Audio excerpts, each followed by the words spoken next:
Hi everybody. It's good to see you. I hope things are well. Won't you pull you up a chair and set a spell while we talk about the healing Indian springs in the mountains of Georgia? In the mountains of Georgia lies a quaint town. Nothing special, or is there? The oldest state park in the United States reside here. And what's so special about it?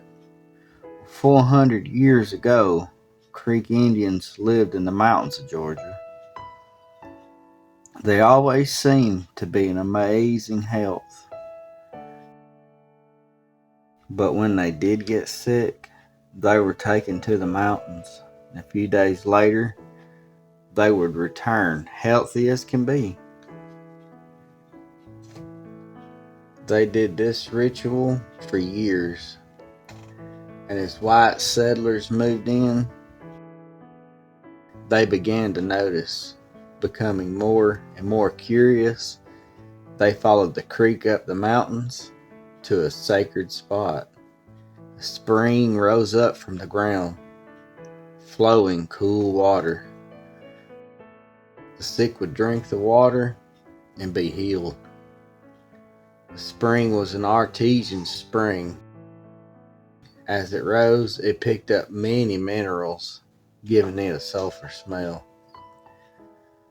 The settlers began to spread word of the spring, and the United States wanted it for their own. The Georgia government began to pressure the Creeks to sell their land. So in 1921, the Treaty of Indian Springs was signed, ceding thousands of acres of land. The chief of the Lower Creek Indians, William McIntosh, accrued a few hundred acres during the treaty. He went against the Upper Creek Indian chief's wishes, signing a second treaty, selling most of their land. McIntosh built the Indian Springs Hotel near the entrance of the spring. It still stands today. In 1826, after the passing of McIntosh, the United States put pressure harder on the rest of the Creek land. So they signed the Treaty of Washington, giving Georgia the rest of the Creek land. But Georgia did save Land Lot 1 for public recreation area. Land Lot 1 just so happened to be the Indian Spring, making it the oldest state park in the United States. Land Lot 1 was 528 acres. The rest of the creek land was turned into a town. And over the next few years, the spring grew in popularity, so the town was made into a resort where folks could come from all over, could relax their weary bones, and drink from the springs. The public was allowed to drink all they wanted. With the growth came the railroad, along with hotels, some having up to 700 rooms. Thousands of tourists came to the area. The area boomed until the economy fell and ended the Gilded Age.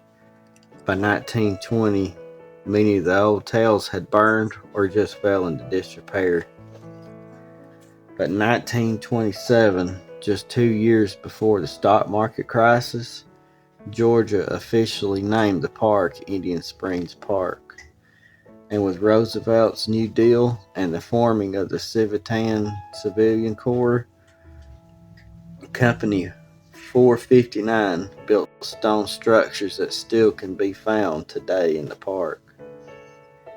After World War I, camping became a national pastime, and the formation of the interstates made Indian Springs Park the place to be.